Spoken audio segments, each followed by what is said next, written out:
لە چوارچێوەی گرنگیدان و خزمەتکردن بە قورئانی بەرز و مەزن مەڵبەندی ڕاپەڕینی کۆمەڵی دادگەری ڤیستیڤاڵی شکۆی قورئانی ساز کرد وتەبێژی ڤیستیڤاڵەکە دەڵێت ئامانجیان لە سازکردنی ئەو ڤیستیڤاڵە گرنگی پێدانی زیاترە بە قورئانی پیرۆز بەتایبەت هاندانی گەنجان و لاوان بۆ نزیکبوونەوەی زیاتر و ئاشناکردنیان بە کەلامی خودا. ئێمە وەکو مەڵبەندی ڕاپەڕینی کۆمەڵی دادگەری کوردستان ڤیستیڤاڵی شکۆی قورئانمان ساز کرد لە دەڤەری ڕاپەڕین. ئێمە ڤیستیڤاڵەکە بە بەشداری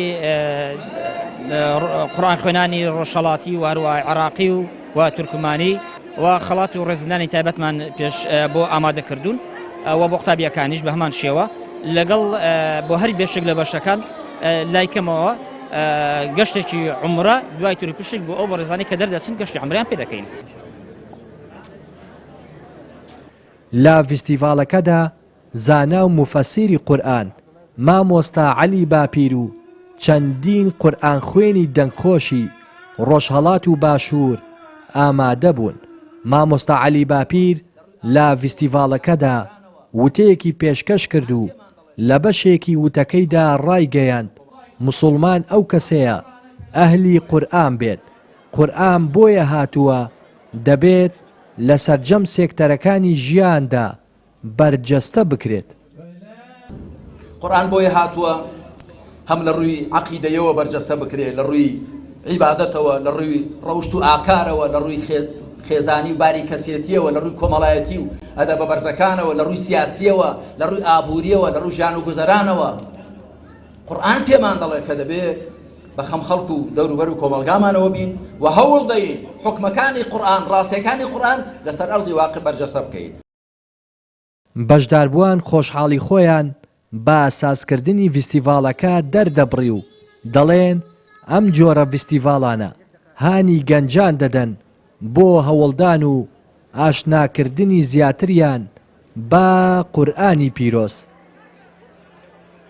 من ناوم ئیسلامە عومەرە لە شاری ڕانێدا دەنیشم. زۆر خۆشحاڵم کە بەشداری ئەو ئاهەنگەم کردووە زۆر قورئانیشم لەبەرە. من وەکو بەشداربوویەکی ڤیستیڤاڵی شکۆی قورئان خۆم بە خۆشحاڵ دەزانم لەوەی کە بەشداری ئەو ڤیستیڤاڵە شیری لەم کردووە. بەڕاستی کەرنەڤاڵێکی پڕ شکۆیە ناوەکەی بۆ خۆیەوەیەتی. هەڵبەت ئێمە دەبێت خۆشحاڵ بین و سوپاسگوزاری خی گەورە بکەین لەسەر چی؟ لەسەر ئەوەی کە ئەو نعمەتی بە ئێمە بەخشیوە کردوونی بە خزمەتکاری قورئان. زۆر خۆشحاڵین کە لە ڤیستیڤاڵە بەشدار بوونی کە نووری قورئان لە ناودڵ دەروماندا گەشاوە بێت و لە سەردەمەدا کە سەدان ڕێکخراوەیەکار بۆ لەبەرە بەلا ڕێلابردنی گەنجانماندا کە ئێمە وەکو گەنجان وەکو لاوان کە دەستمان گرتووە بە قورئانی پیرۆزیش.